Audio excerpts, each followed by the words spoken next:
where we have the information about the student, what labour category they belong to, in which brigade they are included, and here we assign an individual training programme for each student.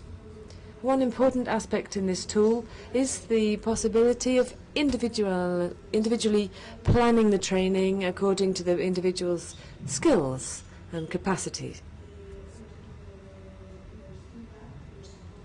Here we have an example of the feedback provided after an activity. And this would be the management area.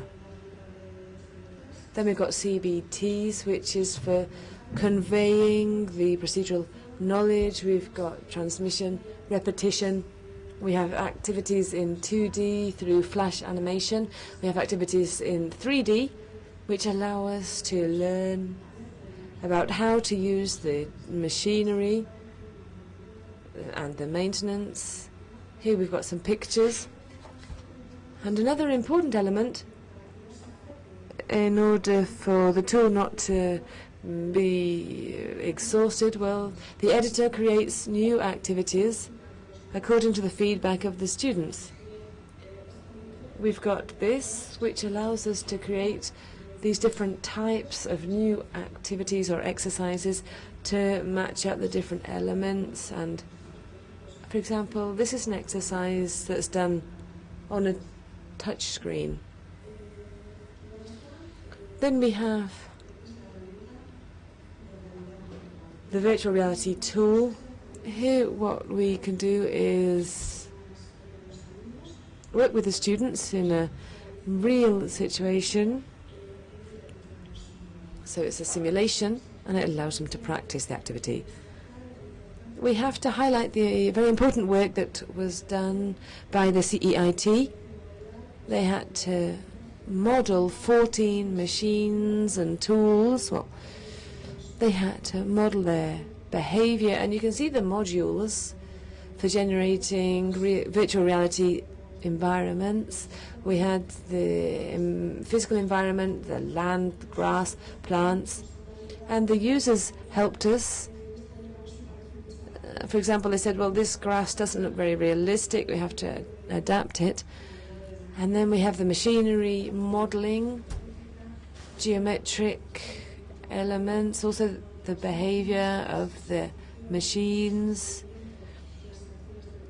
and looking at the user's movements to activate the machinery in the virtual reality scenario.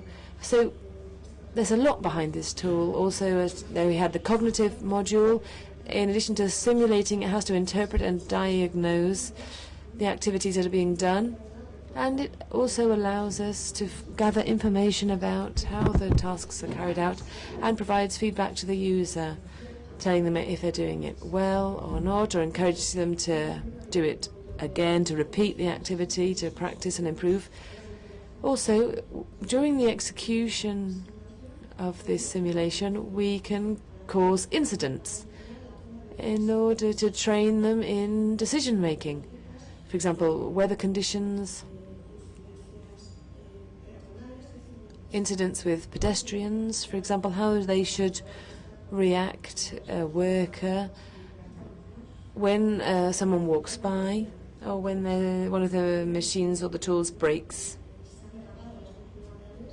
We've recorded real machines so that it's all as close to reality as possible. Here you can see one of the aspects. Here we have the machines or tools that have been modeled. We've got the different kinds of the different ones for working, for cutting the grass, for pruning, all these different machines. And even though the setting is simulated, the machines are realistic. So the effect is very, very close to reality. So if we talk about the tools, we could talk about the interaction for the development of all the training activities using this system. A room has been provided and prepared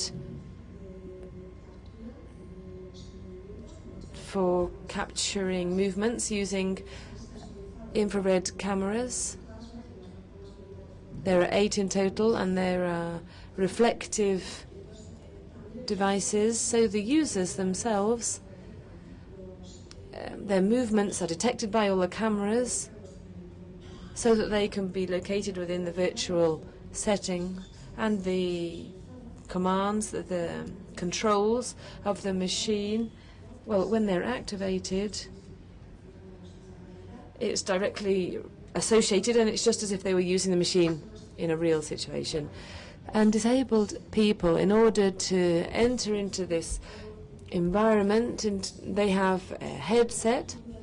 Here we weren't sure about how they were going to react. Above all, people with mental illnesses, we found that it was very satisfactory, this headset. There were no problems. It wasn't too invasive. Here we have an example of the touch screens, and with a digital screen which allows us to do group sessions. So I'm going to show you a video. I'm not sure if the sound, if the audio is going to work. Well, here you can see. Here we can see the cameras. This is the room. Here you can see the reflective elements. You can see that this machine is a real machine. And here this exercise is using a touch screen. You can see that how they're wearing the protective elements. We've got the camera working. This is what the person can see. We're seeing it double, but they see it correctly through the headset. And the machine is directly identifying their position. They're wearing their headset with reflective elements. It's a non-invasive headset. They're moving. And here we have the machine in question. We can see that they're cutting, they're stripping the plants.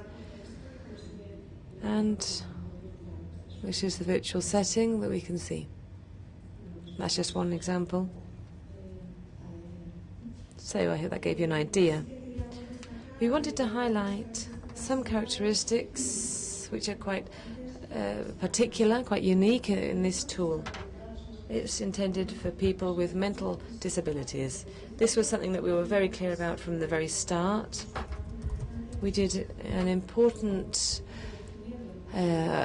amount of work researching how to work with these people and how they would handle, how they deal with ICTs, and this helped us to identify certain elements in the system. I think maybe I need to speed up a bit. I think I'm being a bit slow.